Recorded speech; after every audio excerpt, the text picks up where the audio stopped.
지난 2019년 한 해는 우리가 성경을 사랑하고 또 그 말씀 위에 세워가는 또 교회와 성도가 되기 위해서 또 나름대로 또 헌신의 힘을 다한 한 해였습니다. 이전에도 성경을 많이 읽고 통독하신 분들도 계시지만 그래도 성경을 가까이 하지 못한 분들을 위해서 성경 일독을 실천하고자 교회적으로 운동을 진행을 했고 또 소기의 성취를 또 거두었다고 생각합니다.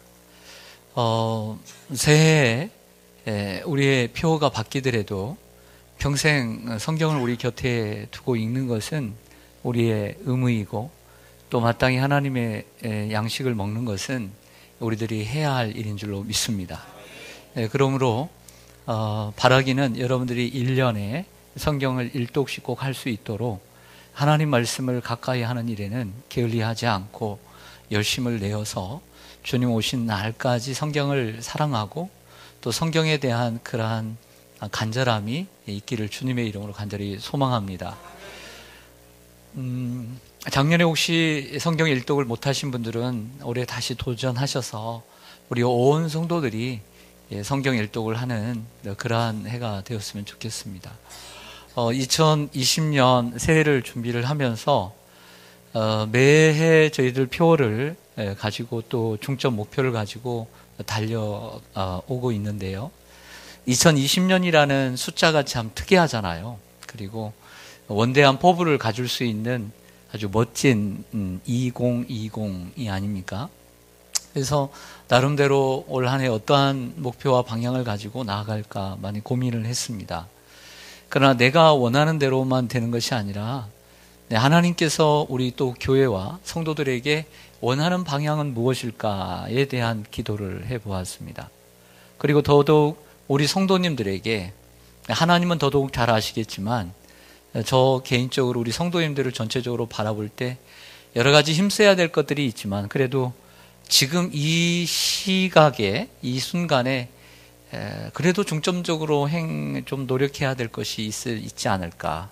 그래서 결론은 성품이었습니다. 그래서 여러 가지 성품에 대한 주제를 한 3가지 정도를 놓고 고민을 하다가 여기에 현수막에 있는 것처럼 성령의 열매와 좋은 성품으로 성장하는 교회라고 하는 표어를 정하게 되었습니다. 이렇게 정하고 보니 눈에 띄는 것은 성자로 시작하는 3가지의 단어가 눈에 띄게 되었습니다.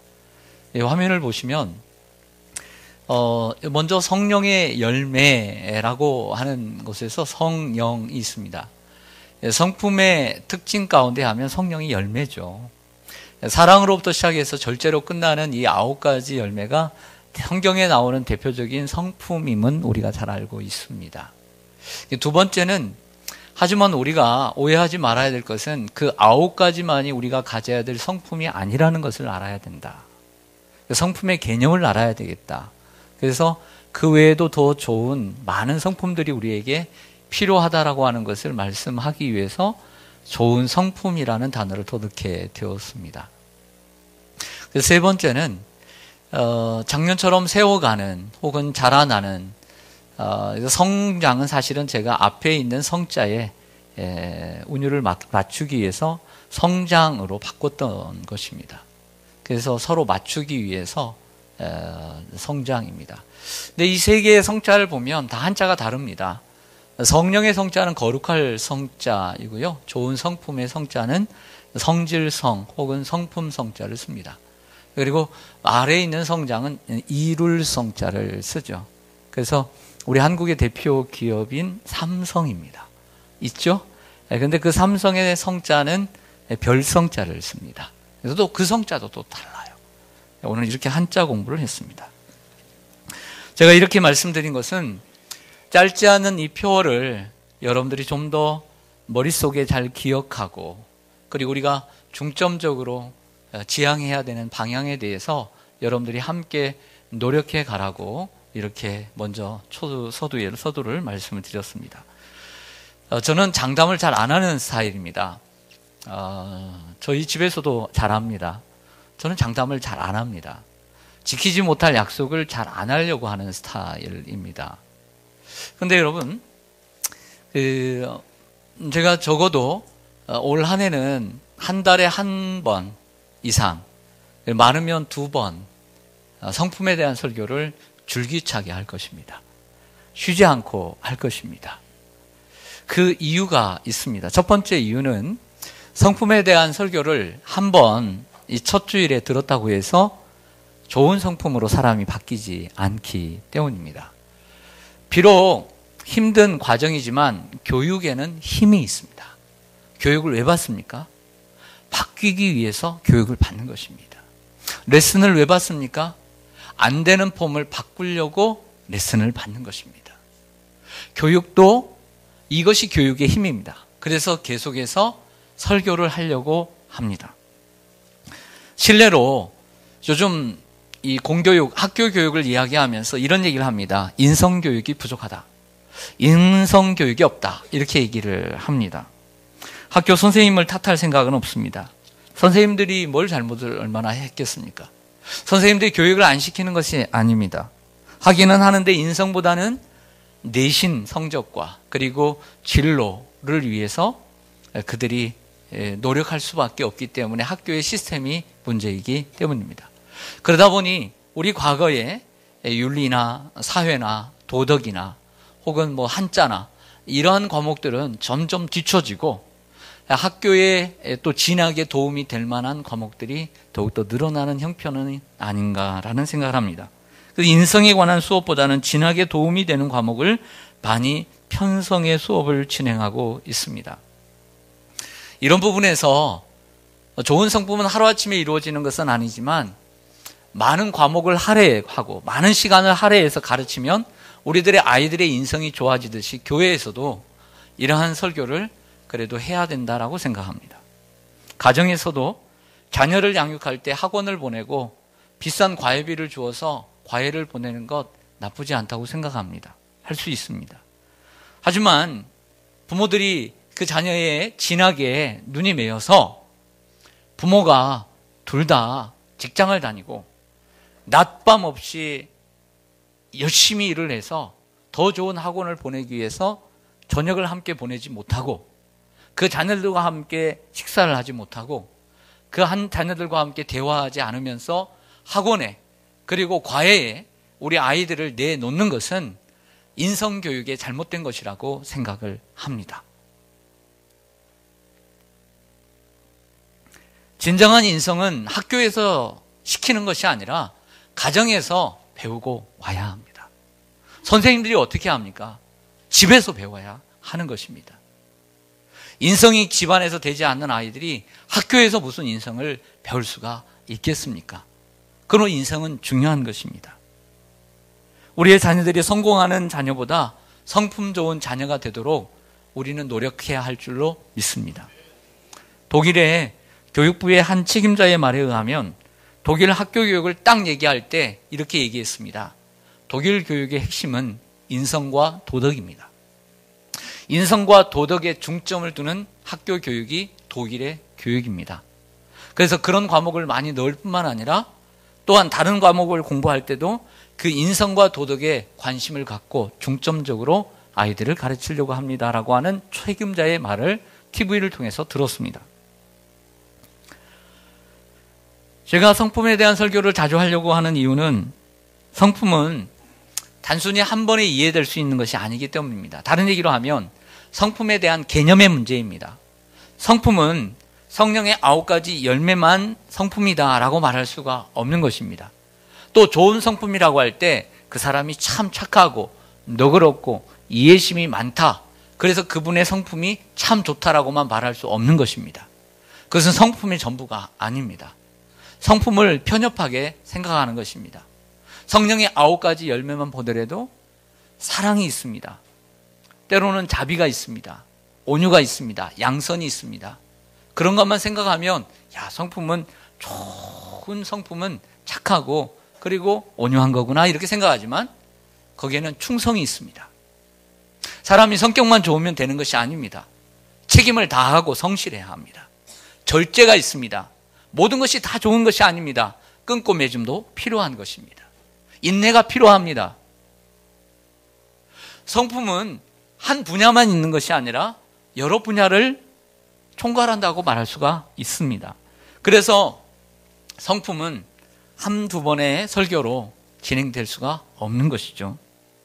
성령의 열매와 좋은 성품은 착함에 대한 문제가 아닙니다. 우리가 예수를 믿는 사람으로서 어떻게 살아가느냐에 대한 문제입니다. 어느 교회에서 어떤 직분을 받고 어떤 사역을 하느냐의 문제가 아닙니다. 담임 목사로서 사람 나는 시온산교회 담임 목사다 라고는 말을 듣는 것이 아니라 그가 어떤 사람이다 라고 말을 듣는 것이 성품인 것이죠.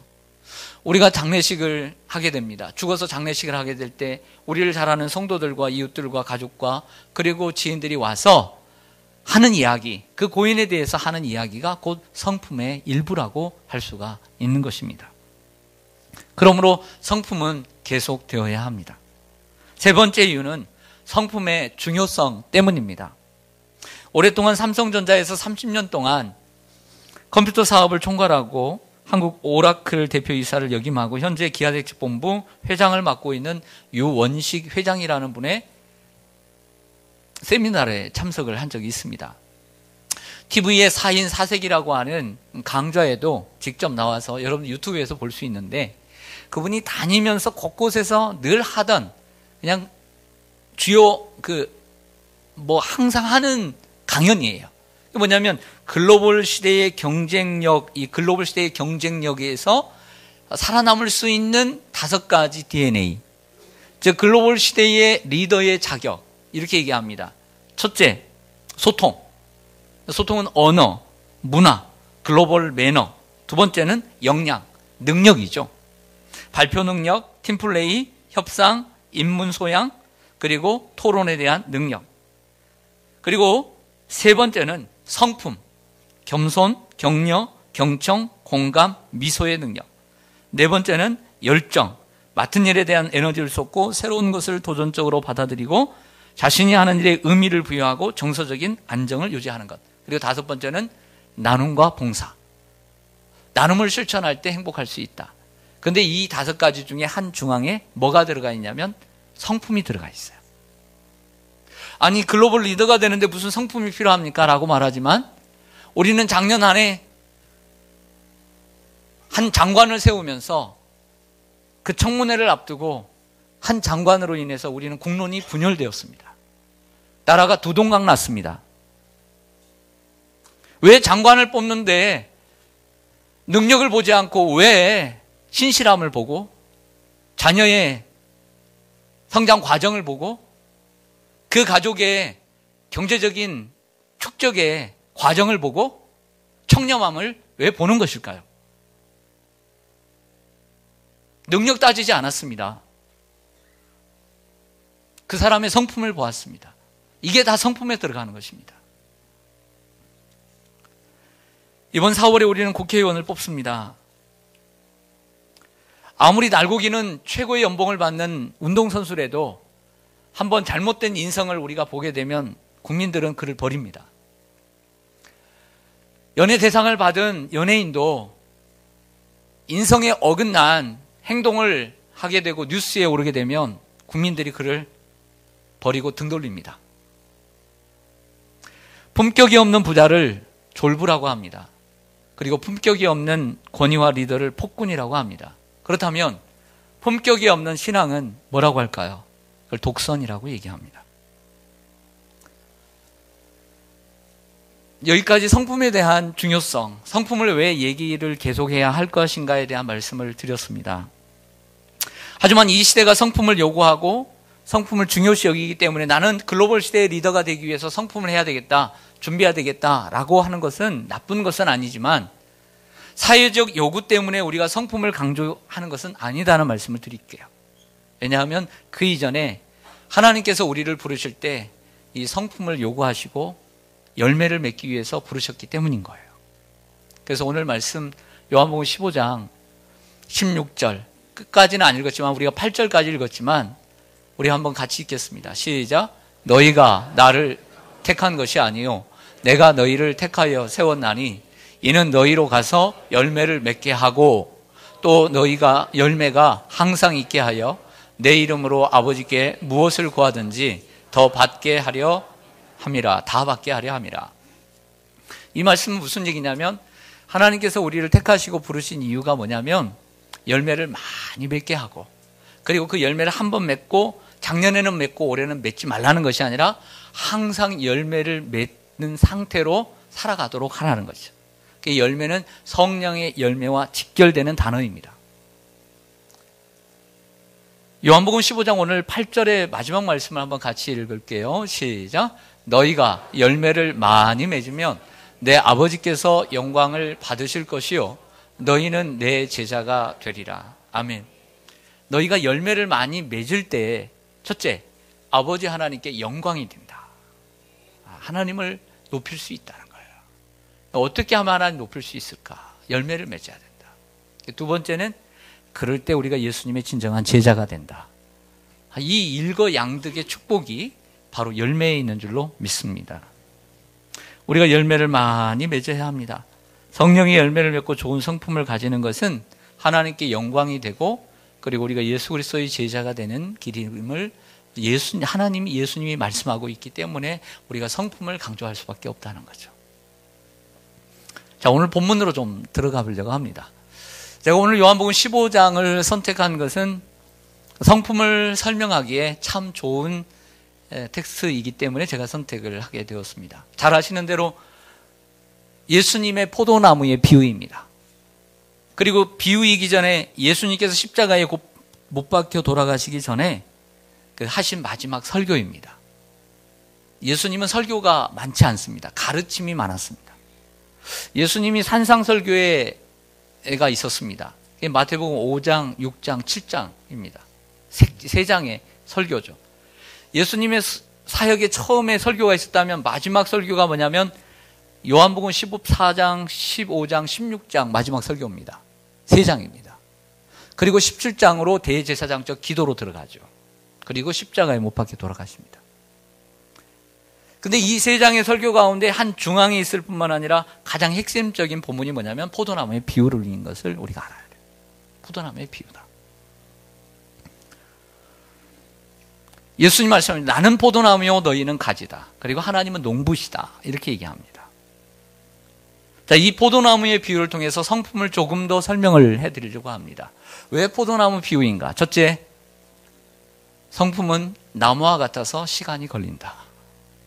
따라하겠습니다. 성품은 나무와 같다. 성품은요, 그냥 채소와 같지 않아요. 성품은 나무와 같아요. 나무는 하루아침에 열매를 거둘 수 있는 것이 아니라 시간이 필요한 존재입니다. 우리는 나름대로 타고난 성품을 가지고 있습니다. 보면요, 다 부모님 거의 절반 닮아요. 어쩔 수 없어요. 그래서 미안하지는 않지만 부모님들을 잘 만나면 좋은 성품을 일단 받고 태어나요. 그리고 좋은 그런 부모님들을 만나고 태어나면 또 그렇지 못한 성품을 가지고 태어나요. 제가 미안할 건 없죠? 그래요, 안 그래요? 그렇죠. 제가 지금 미안할 건 없잖아요. 제가 미안할 건 없어요. 그건 어쩔 수 없어요. 근데 왜 나만 그런 성품을 가지고 태어났냐라고 생각하면 하실 필요 없어요. 그럴 필요도 없어요. 남들도 다 똑같아요. 네. 그러니까 열등감을 가질 필요 없어요. 사람에게는 다 좋은 성품만 있는 건 아니에요. 그러나 닮더라는 것이죠. 제가 이렇게 책들과 여러 가지들을 이렇게 좀 보면서 또 책을 많이 사면서 이렇게 느끼는 것은 좀 헷갈리는 건 뭐냐면 성품이라는 단어와 품성이라는 단어를 이제 골고루 사용하고 있다는 것을 발견하게 됐습니다. 그 성품은 뭐고 품성은 뭘까? 글자 거꾸로 놓은 것이 품성인데, 그래서 궁금했어요. 그래서 사전적인 의미를 찾아보니까 사전은 이렇게 얘기하더라고요. 전성적으로 부모에게서부터 유전을 가지고 태어나고 가지고 있는 성질을 성품이라고 얘기를 하고, 그리고 후천적으로 나중에 뭘 배움을 통해서 환경을 통해서 사람들이 익혀나가는 것을 품성이다. 그래서 개발이라는 단어를 쓸 때는 품성 개발이라고 쓰는 것이 옳다라고 말하지만 저는 그냥 같이 쓸게요. 개발이라는 말도 또 달라요. 아이의 개발과 여이의 개발이 나오는데 뭐가 맞을 것 같아요? 성품 개발, 성품 개발. 네, 똑같아요. 사전도 찾아봤어요. 별 의미가 별 차이가 없어요. 한번 찾아보세요. 그래서 그 개발이나 저 개발이나 이 성품이나 저 품성이나 네, 너무 그것 가지고 싸우지 맙시다. 할렐루야. 그래서 저는 그냥 혼용해서 사용하기로 했어요. 성품 개발이든 품성 개발이든 예, 똑같은 말이라고 생각합니다. 성품은 나무와 같아서 하루아침에 자라지는 않습니다. 시간이 필요합니다. 근데 문제는 여기에 있습니다. 포기하는 데 있습니다. 사람이 살다 보면 내 성질머리 어디 가겠어?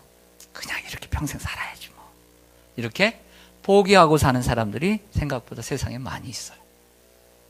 내가 이렇게 뭐 살아도 뭘 다른 사람한테 얼마나 내가 유익이 되고 얼마나 되겠어? 내 성질머리 다 그냥 그래. 그런데 우리 그리스도인만큼은 그렇게 사는 게 하나님의 뜻이 아니라는 거예요. 그렇게 살아가면 안 된다는 거예요. 끝까지 우리는 좋은 성품을 개발하기 위해서 하나님 말씀 앞에서 에이 나는 한번 잘못하고 아유 난 또 똑같아 도루묵이야. 그래도 다시 도전하고 그래도 다시 시작하고 그래도 다시 도전하는 사람이 진정한 그리스도인인 줄로 믿습니다. 포기하면 안 된다는 거예요. 그리고 우리가 평생 노력하고 투자해야 되는, 그래서 후회함이 없는 것이 바로 성품에 대한 투자라는 것을 기억하시기를 주님의 이름으로 축원합니다. 포기하면 안 된다는 거예요.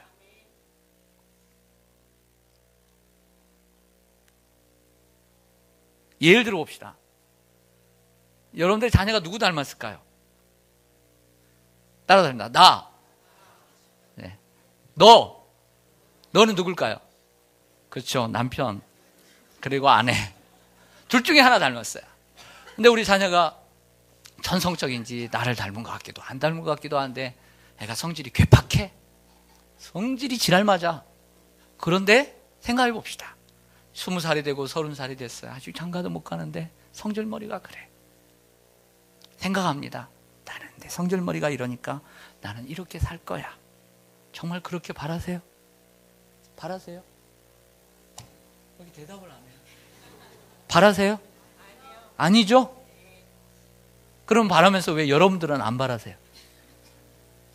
여러분, 우리도 나이는 우리 자녀들보다는 들었지만 우리도 포기하지 말아야 될 줄로 믿습니다. 왜 자녀들에게는 정말 좋은 성품의 자녀가 되기를 바라면서 왜 부모는 나는 나이가 60이고 70이고 지금 80인데 왜 이러십니까? 반대로 우리가 자녀에게 요구하고 바라는 것처럼 우리의 자녀들은 우리들에게 바라지 않을까요? 그런 생각 안 해보세요? 우리 아버지 좀 변했으면 좋겠다. 우리 엄마 좀 변했으면 좋겠네. 이런 생각 안 할까요? 똑같죠. 그러므로 우리가 실수도 하고 나 정말 다짐도 했는데 난 똑같을 수 있어요. 그러나 포기하면 거기서 끝나는 거죠. 포기하지 마시기를 바랍니다. 내 것을 비우고 예수님의 것으로 계속 담아야 합니다.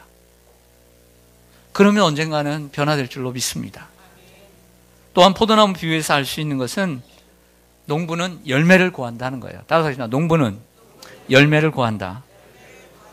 묻습니다. 포도나무를 왜 심죠? 그렇죠. 튼튼한 나무를 원합니까? 포도나무가 집 지으려고요?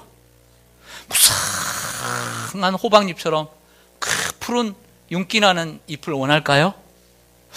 와, 향기 죽인다. 와, 향기 죽이네. 향기를 원해서 심은 걸까요? 아니죠. 뭘 원해서?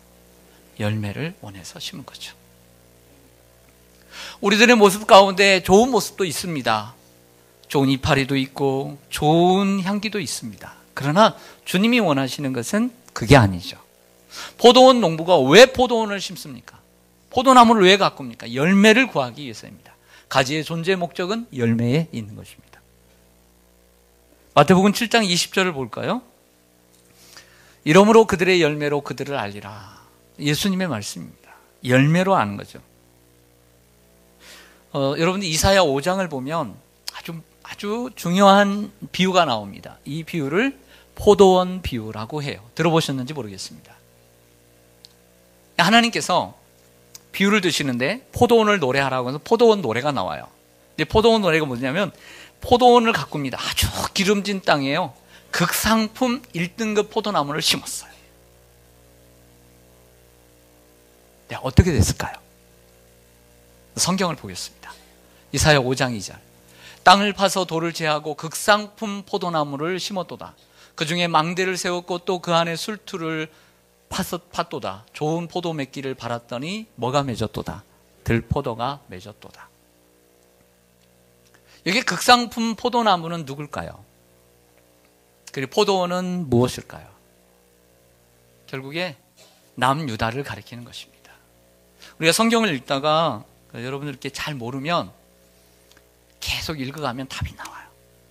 그래서 5절 아래 보면 이사야 5장 7절에 답이 나옵니다.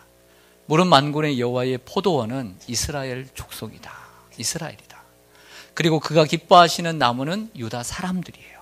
극상품 포도나무를 심었는데, 근데 그들에게 정의를 바라셨더니 도리어 포악이요, 그들에게 공의를 바라셨더니 도리어 부르짖음이었도다. 그래서 하나님 말씀하십니다. 내가 이 들포도를 맺은 이 나무를 밖에 버려서 짓밟히게 하리라. 울타리를 무너뜨리리라. 결국에 586년에 바벨론에 의해서 짓밟히게 되는 거예요. 하나님께서 우리들에게 좋은 나무를 심었습니다. 근데 우리가 좋은 열매를 맺지 못하면 버려지게 되는 것이죠. 오늘 포도나무의 비유에도 그런 말씀이 나옵니다. 너희가 내 안에 거하지 않으면 좋은 열매를 맺지 못하는데 내가 그것을 밖에 버리리라. 이렇게 말씀을 하는 거죠. 즉 극상품 포도나무를 통해 하나님께 영광을 돌리고 하나님을 나타내는 자로 살아야 되는데 그렇게 살지 못했다는 것입니다. 그것이 열매입니다. 미국의 맘센스라고 하는 라디오 프로그램을 진행하는 엘리사 모건이라는 여성이 쓴 내 마음의 열매 가꾸기라는 책을 보았습니다. 이 책에서 이런 문구가 저의 눈에 들어왔습니다. 열매는 광고다. 따라서 하겠습니다. 열매는 광고다. 이게 뭘까? 열매는 광고다. 이 내용을 읽어보니까 이거였어요. 열매는 우리의 성품이고 좋은 성품을 맺을 때 우리는 하나님을 나타내는 광고판이다. 예수 그리스도를 나타내는 광고가 된다라고 말을 하고 있습니다. 여러분이 인생 가운데 나타내는 성령의 열매와 좋은 성품은 믿음 없이 살아가는 가족들에게 소망 되신 예수님을 드러내고 광고하는 것입니다. 믿지 않는 가족들이 있습니다. 친척들이 있습니다. 근데 우리가 교회 안에서는 오래 다니고 직분을 가지고 있습니다. 그런데 말하는 내용, 말하는 방법, 행동하는 것 전혀 세상 사람들과 다를 바가 없습니다.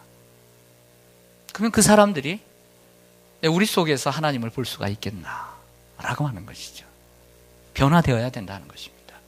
와, 저 사람이 정말 저런 사람이 아니었는데 정말 그 교회를 다니더니 어떻게 사람이 저렇게 변할 수가 있어. 그래서 혹시 진짜 변했나 한번 찔러다 보죠. 태클도 걸어보고. 근데 진짜로 변했거든요. 그때 정말 너는 진짜구나 이렇게 얘기하는 거죠.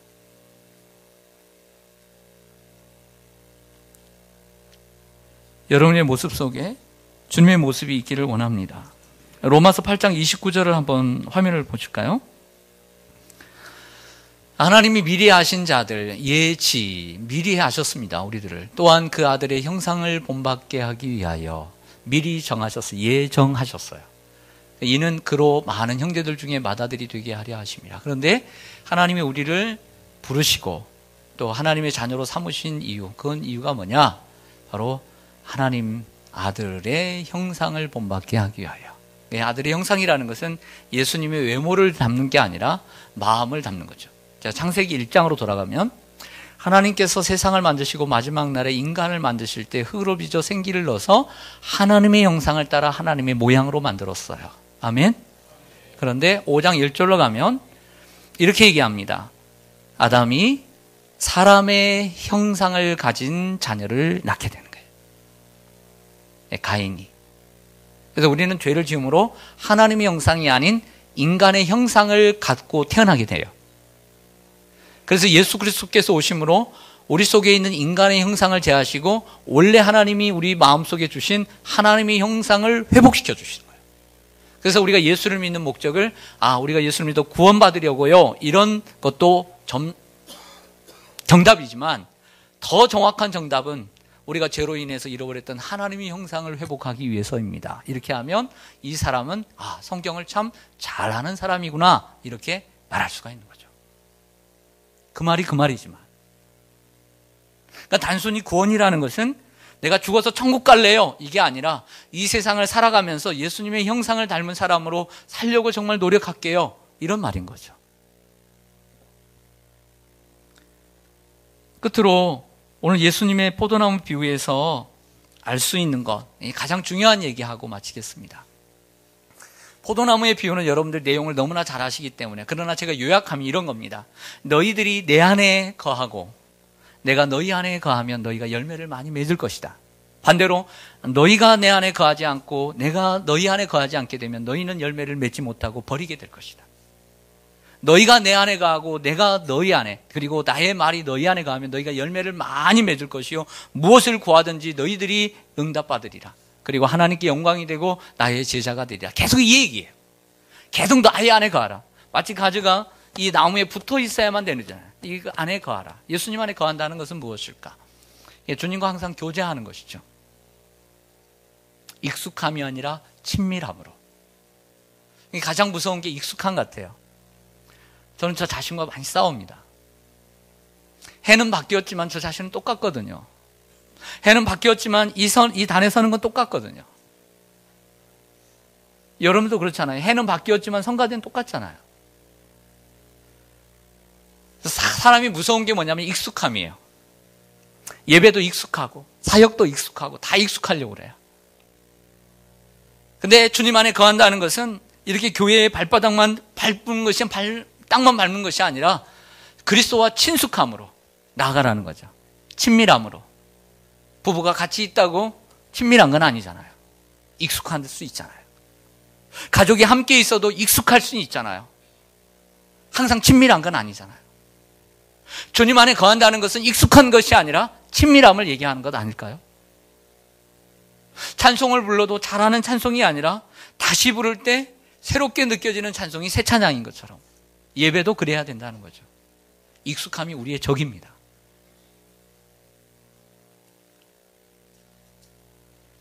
결국 주님이 계속 말씀하시는 건 너희가 내 안에, 내가 너희 안에 거하면, 즉 우리는 하나님과의 관계 속에서 우리 인생의 성패가 달려있는 줄 믿습니다. 하나님께서는 항상 우리에게 좋은 관계를 맺고 싶어 하시고 좋은 열매를 맺고 싶어 하십니다. 근데 문제는 우리에게 있죠. 포도나무에 포도나무 가지가 있어야 되는데 배나무 가지가 있고 사과나무 가지가 있다는 거예요. 예수님과 연관이 없는 거죠. 예수님께 연결되어서 그 뿌리에서 진액을 받아 영양분을 받아 잎이 나고 꽃을 피우고 열매를 맺어야 되는데 예수님과 연결이 되어 있지 않으니까 내 나무가 되고 내 열매를 맺게 되는 거죠. 그 열매로는 주님 앞에 영광을 돌릴 수가 없는 거죠. 우리가 예수님과 연결되어 있다는 것은 예수님과 교제한다는 것이 아닐까요? 어떻게 교제할 수 있을까요? 디모데전서 4장 5절의 말씀이 해답입니다. 하나님의 말씀과 기도로 거룩하여집니다. 보이지 않는 하나님께서 우리와 어떻게 교제하실 수 있을까요? 어떻게? 보이는 사람이면 전화해가지고 야 4시에 시온산 카페에서 만나자. 그래서 커피도 마시고 얼굴도 보고 얘기한단 말이에요. 근데 보이지 않는 하나님은 어떻게 교제를 해요? 나의 안에 거하라고 그랬는데 하나님의 말씀을 읽고 그 말씀을 마음속에 새기는 것.